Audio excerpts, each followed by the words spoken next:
Hello everyone and welcome back to a brand new episode. It's such a glorious day today. I thought it would be the perfect time to paint the side of the shed because it hasn't been painted in 5 whole years. So whilst that first coat is drying, I thought I would give you all a quick tour of the allotment.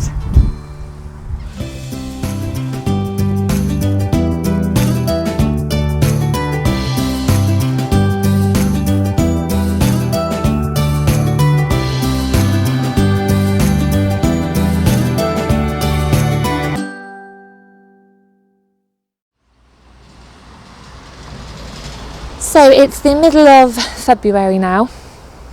There's still not a lot going on growing wise, but everything is going to be kicking off in March. That's when my little seed box, the March divider, is just jam-packed with seeds. So this is why I'm doing jobs like this, like painting the side of the shed now, because from March onwards, I'm not going to have any time to do jobs like that. So let's start at the nutrient zone, which is what I've officially called this part now. I don't know why, but I need to name all the little areas on my allotment. Like my allotment is only 12 metres by 7 metres, but it has little different areas. And I just like to give them a name. So this is the nutrient zone. And you may have noticed, but I've got a brand new manure bin. It's been on my list of things to do for absolutely ages, and I finally done it a couple of weeks ago. I'm so happy with it. So all I've done is banged in 6 posts and then screwed this old galvanised sheeting to it. There is a little bit of manure in the bottom, but what I do need to do is put 2 small posts in the front so I can slot some scaffold boards in. So when it does start to get really piled up with manure, then it won't be falling out the front. And I also need to put a shelf along here, because that's where this is going to sit, and that's got my comfrey fertiliser inside. It's absolutely full of comfrey fertiliser. So yeah, this area is still a little bit messy, but these 2 pots are going to new homes. Those bags need to go to the tip. That's going to Wales to store the sheep food. And then the wheelbarrow is obviously just going to lay up against the side there. And like I said, that's going to sit on top of the shelf on the manure bin. So I dug over the rhubarb bed, and there is signs of life. Probably move that bag. So I'm not going to use my rhubarb forcer this year. This is only its 2nd year in this bed here after I moved it from the flower patch. So I don't want to cause it any stress. And so I'll probably force it next year. But there's going to be sunflowers and chamomile in here as well. And the comfrey is just there. I don't know if you can see it in the shadows. So yeah, this area is slowly coming together. It's been my nemesis for absolutely ages, but it's just that tiny bit there now that needs tidying. The spring bulb trough is coming to life as well. There's some tulips popping up, and there's also some daffodils at the end there. I think there's daffodils all the way up to here, and then there's tulips all the way down. So excited to see them bloom. I absolutely love the spring bulb trough. It's one of my favourite features on the allotment, even though I say that about nearly every bit of my allotment. I do love the bulbs. And speaking of bulbs, the Alliums have come up as well. So there's 2 bunches of 3. They are giganteum, which I planted out not last November but the November before, so it was their 1st year flowering last year. I absolutely loved them so much, in fact, that I bought 2 more bunches of 3, which I planted in the middle there. They are a white variety called Mount Everest. They haven't come up yet, which is a little bit worrying, but hopefully there's still time. Please be okay. Because I really love them, and they look really nice in front of the bulb trough. There's also 2 lavenders here because I am sort of creating a little lavender hedge into the flower patch. Well, I didn't actually show you it in full. So I tidied this area a while back now, and for once it's actually stayed tidy. This is my favourite part of the allotment. I love sitting here, and last summer was the proper first summer which I was able to sit in the centre with a cup of tea surrounded by flowers, and it was so lovely. So hopefully this year there's going to be more flowers. It's obviously going to take a few years for this area to fully establish itself, but most of it's going to be annuals with a few perennials around the edge there. So yeah, we've got the Alliums. Oh gosh, I forgot I planted crocus round there.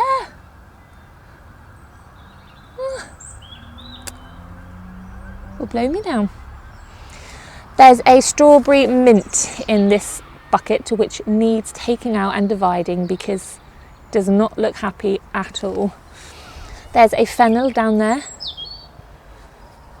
And I also planted out some foxgloves along that back edge there. So I bought these from a garden centre. Actually, that middle one is self-sown. Because I had one here a couple of years ago, and every year it's self-seeded over there. And I was never brave enough to ask if I could dig them up and put them back on my plot. So I bought Sutton's Apricot, 2 Foxy Group ones, and an Elsie Kelsey. Hopefully they're going to continue to self-seed on my plot because I want to create sort of barrier on this corner. So there's going to be the row of hollyhocks, hopefully a big gigantic globe artichoke and some giant sunflowers, and then a row of hollyhocks which I have sown. They'll be planted out soon. I sowed them last autumn. This scabious needs digging up as well. But the globe artichoke is looking good. I mulched it with some Lakeland Gold from Dalefoot composts. I can't remember if this is 2 or 3 years old because I had a globe artichoke, lasted a year and then it died. So this was its replacement. But so far so good. I also have a brand new bird table which I love. And the birds are really enjoying it. They love the mealworms. They're not so keen on the seed, which is a shame because I have a really, really huge bag of that. But they love the mealworms, and I got some fat balls there as well. So there's feverfew there, rosemary at the back,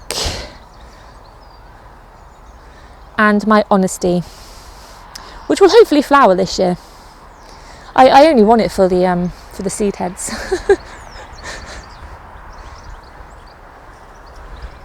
So the archway is ready to go.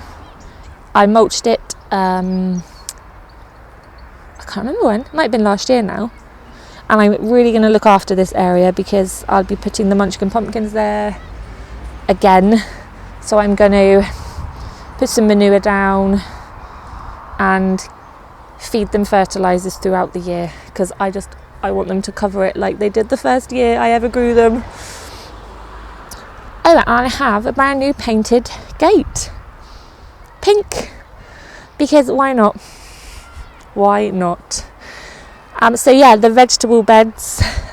Oh, actually, I've got some tulips and crocus and snowdrops in these tubs as well. But yeah, the vegetable beds. So this needs a really good weed. But there's still some leeks and Swiss chard that need harvesting. I mean, the leeks aren't the biggest, but they'll be made into soup, no doubt. Swiss chard needs to be harvested as well. I've popped my cloches up because they were flat packed in the fruit cage, and I thought I might as well put them up and warm the soil up, ready for planting out. Even though it won't be anytime soon, I just thought I might as well put them up. And because we actually sell these cloche hoops on our website. My dad makes them, and they are specifically made to fit these pieces of plastic corrugated, and we do them in a small size and a large size. But they are so handy. and you shouldn't be able to find them anywhere else because we have a patent on them. But yeah, they're really good at warming up the soil and just protecting delicate seedlings. I quite like the view here of the allotment. So this bed was dug over a while ago now. It hasn't been manured, I just had the pile of manure on there whilst I was building my manure bin, but it has got all the prunings of the grapevine and rose bush on it, which need cutting up and taking to the tip. I'm going to wear gloves this time because I got so many thorns and scratches when I was pruning them. It's so painful. The brassica bed is, well, it's not over actually. There's still something special inside there, which is why I'm keeping it netted, but it does need to be dug over. I need to take out the swede, which never really amounted to anything, harvest the last of the kale and dig over this area here. But there is a purple sprouting still in here, and if you look, there's some purple sprouting. I love purple sprouting broccoli, and I don't usually harvest this until April time. It's got a long growing period, but it is worth it. So, radish tank, I forgot what it was called then. Radish tank is ready to go. I'll probably start sowing them in March and pop my little cloche over the top.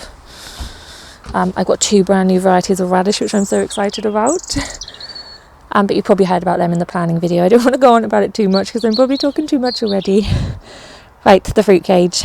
Raspberries need pruning desperately, but I want to weed around the bottom before I prune them because they're autumn fruiting. I need to cut them right back, and I want to weed them before I cut them back, but they need cutting back ASAP. So this is the next job on the list because this fruit cage is a right state.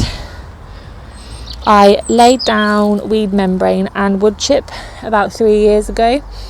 I only laid it up to about here because obviously the raspberries are there, but it needs tidying, it needs more, well, it needs weeding, it needs more wood chip. I have pruned the 4 black currants and the 2 gooseberries, but it just looks such a mess. And there's the guttering for the side of the shed, and I need to remove these because they didn't work for me at all. You need to water them twice a day, especially in the summer that we had this year. I just couldn't do it, so I'm going to take them down because they look really sad. And again, I need to build a door. So I got a new hanging basket for this area here, and I really love it. It's got 3 strawberries in. I talked about it in the last video, not the last one, the wildlife patch one. But anyway, it's got this reservoir in there, which is going to be so good for me. So good. So you just fill it with water, and then it releases the water, which is perfect, especially if you've got a busy life or busy work schedule. Yes, the wildlife patch had a big tidy up last weekend.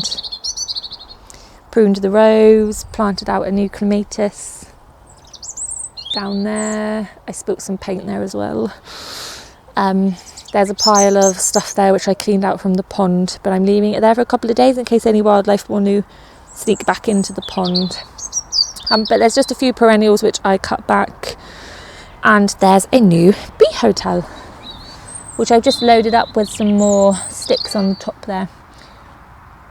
But I did talk about that in my other video as well, but this is the finishing touch to it. This shallow bowl with pebbles in. Now you're probably thinking, what is that for? Well, it's for the bees, because bees need to drink water as well. They actually need to drink water to make honey. So I've made this especially for the bees. It's shallow, they can land on the pebbles, have a drink of water. It'll be perfect for them. So every kind of wildlife is catered for on plot 15C.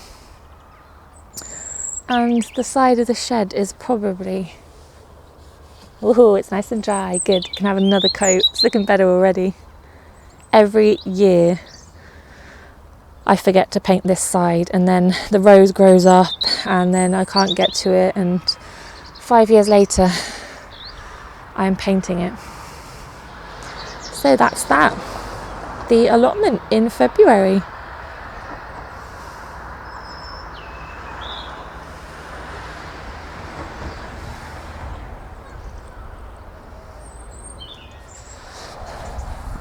Just ignore the mess in the shed.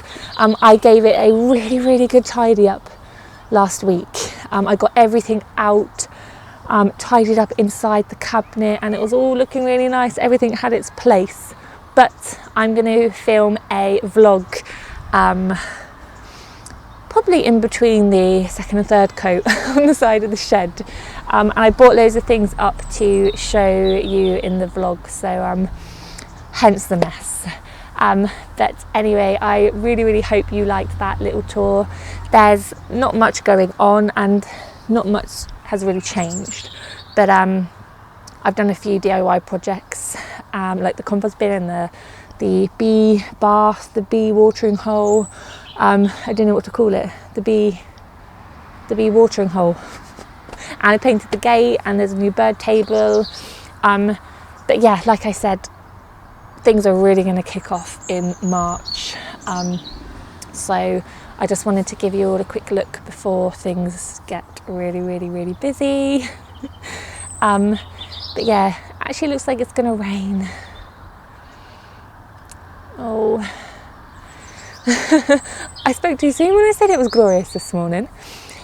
Anyway, thank you so much for watching. I hope you really enjoyed that tour, and I will see you all next time. Better get another coat on quickly.